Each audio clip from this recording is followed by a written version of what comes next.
અને મિત્ર આ કામ છે માળિયા હાટીના વડાલા ગામનું આઈલેન્ડ દાનભાઈ જડારિયા. તો તમે ડ્રેસિંગ કાચ જોઈ શકો છો. માળિયા હાટીના વડાલા ગામ જ્યાં આજે આપણે બનાવવાના છે ડ્રેસિંગ કાચ, જેમાં ફર્નિચરનું કામ ચાલે છે ને ટાઇલ્સનું કામ પણ આપણે કર્યું છે. તો આ એનું માપ છે.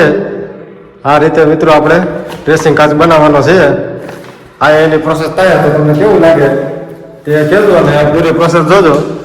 એક આપણે ડ્રેસિંગ કાચ અહીંયા પણ બનાવવાનો છે. અત્યારે ફર્નિચરનું કામ ચાલુ છે.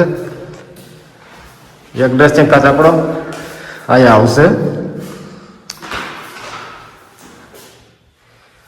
અને બીજો ડ્રેસિંગ કાચ આપણો આવશે આ રૂમમાં. તો તમે પૂરી પ્રોસેસ જોજો. આપણે આખો કમ્પ્લીટ ફિટ કરીને તમને બતાવશો. અને તમારે પણ બનાવવું હોય ડ્રેસિંગ કાચ તો અમારો કોન્ટેક્ટ કરજો.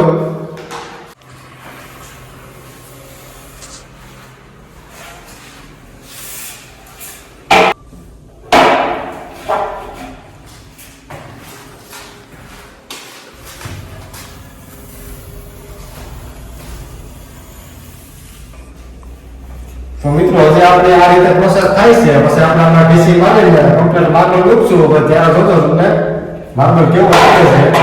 હજી તો મિત્રો અત્યારે હજી આપણે પ્રોસેસ કમ્પ્લીટ પૂરી થાય છે. અને આપણા જે રેડ લીટા માર્યા છે ને એ ડ્રેસિંગ કાચના 12ના ખાના છે. અને જે પેન્સિલ માર્યા છે 18ના ખાના છે. ઉભા છે પેન્સિલ છે અને આ છે આના છે. આ બ્લુ કલરમાં છે. એટલે જેથી કરીને કોઈ પણ આપણા પેલો કારીગર આવતો હોય ને ખબર પડે કે ક્યાં કેવી માર્બલ આવશે. એટલે ભૂલ ન થાય. રેડ જે આપણે આવશે ને એ 12ના ખાના આવશે. બીજા બધા 18ના આવશે. અને હજી તો એક જ ભાગ થયો છે અને આ બધું છે. તો પૂરો માર્બલ ફિટિંગ થાય એટલે અમે તમને પૂરી પ્રોસેસ બતાવશું. બીજો તો આપણો કબાટ લગભગ કમ્પ્લીટ થાય જ છે. થોડો ઘણો જ બાકી છે. અને આ રીતે જે માર્બલ આવતા હોય ને દિવાલનો કાટખૂણો ન આવતો હોય ને ત્યાં તમે આ રીતે ટ્યુબથી સિક્કા પણ મારી શકો છો. તો આને આ રીતે સિક્કા મારી દેશો ને તો તમારો માર્બલ પણ કમ્પ્લીટ રહી જશે. હવે દિવાલનો કાટખૂણો ન આવે ત્યાં આ રીતે પ્રોસેસ કરવાની રહે. દિવાલનો કાટખૂણો આવે ને તો કોઈ પ્રશ્ન નથી.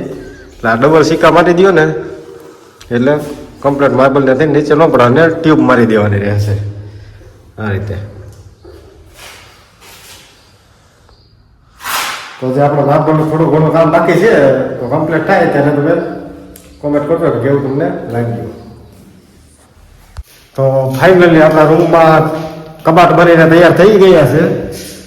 તો આ છે પેલા રૂમનો કબાટ. તમને કેવું લાગ્યું તે કહેજો. અંદર છે બધું ડ્રેસિંગ કાચનું બધું ને આ બધું બીજું બધું રહી જાય. ઉપર તમારે રીતે એડજસ્ટ કરી